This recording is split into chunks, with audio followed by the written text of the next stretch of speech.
You have to take education just like you take your normal exercise or diet to be healthy. Yes, And sir. timing is important. It's not that you eat whenever you like, or you eat unnecessary things, or you eat only when you're hungry. And right now, I think the problem is it's not that the food is not available, it's not that the online class or education is not available. It's just that I think the students are not hungry enough. Let's look at education as food. We got to be willing to share it. The knowledge that I have, if I just keep it with me, what is the point? This is the whole reason. I want to share it with you, with everyone, so that you get some benefit. And in a way, it's a good thing to get up in the morning. The habits that you develop in your childhood are very important. It will be with you your whole life. So you could say briefly in 1848, the earth shook. There was a bit of an earthquake, but the empire did not fall. It struck back, it recovered. So I think there's a lesson. I think during this COVID-19, there's a bit of an earthquake, isn't it? We are shaking. We're not sure whether we will stand or we will fall. But we are stronger than all of this and we will prevail. Nationalism always comes with a symbol. For example, when you think of India, you think of, what do you think of? The first symbol that comes in your mind, the picture. India flag. Yes, the flag of India, or maybe the symbol, the Ashok Chakra. And when you think of lighthouse or the school, what do you think of? What is the symbol, the picture? It's very clear, isn't it? It's a The lighthouse. lighthouse. Yes, so nationalism comes with symbols. And let's begin with India now. With India, the strange thing was that it took a long time because there was no real symbol. What we identify with the Indian flag, Ashok Chakra, is all post 1947 or post 1950. In India, during the British time, there was no symbol of national unity. Nationalism also means that you got to be united. You got to think together as one nation, as one people, as one community. And India, it was difficult because even till now, it's a little difficult to relate.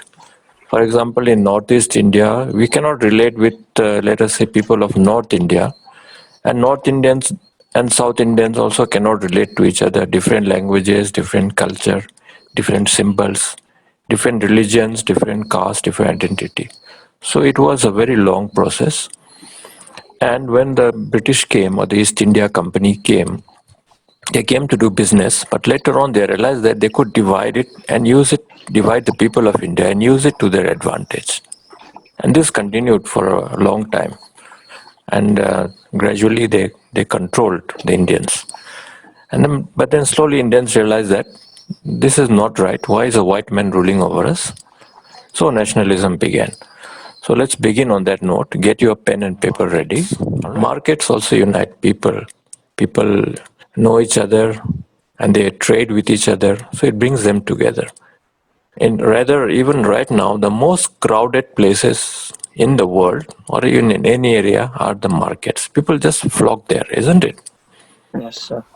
Let's say you will find more people in the markets than you will find in their homes. Why is that? Have you ever been Christmas shopping in Imphal or Yes, maybe in sir. Kangpopi Bazaar? Why do you go there? To buy. Is it only to buy? Somehow markets make you feel happy, isn't it? That Yes, sir. is a kind of a thrill. Even if you don't buy anything, at least you go there and you see what is there. Maybe you'll meet some interesting people. Maybe you'll meet your friends. So markets are a way to meet people, and also schools also. Schools, yes, if you come to school to study, that is a good thing and to learn things. But school is a very social place. We get to meet friends and we get to meet each other. The thing about education is that it should make you broad-minded. So this creates a condition favorable to intellectual growth. Now, this is the aim of education, that you grow as an intellectual. That means you start to think and you start to reflect and you start becoming a little less selfish and you start thinking, how can I contribute to my family, to my society, to my nation, to my country? to my continent and to my world or planet. And that is the ultimate aim. Once you start thinking that I am a human being, not just of a particular tribe or community, I belong to this planet, that means you have reached that. So that is the goal. As a student, we don't expect you to reach that level yet. In fact, most of us keep going up and down depending on the situation. But that is the aim. Once you start off thinking yourself as a human being, in many ways, humanity is lost to our own selfishness or narrow mindedness. When there is a will, there is a way, and when there is no will, there is no way. For example, you are coming and joining this online class because you have some interest in it, and that is good. That is the first step. The priority number one should be your health. When you are healthy, then you can study, you can contribute. So practice the normal social distance, maintain 6 feet distance, cover your face with the mouth, wash your hands. When you meet your friend, also pass on the message. Online class is free, it will always be free.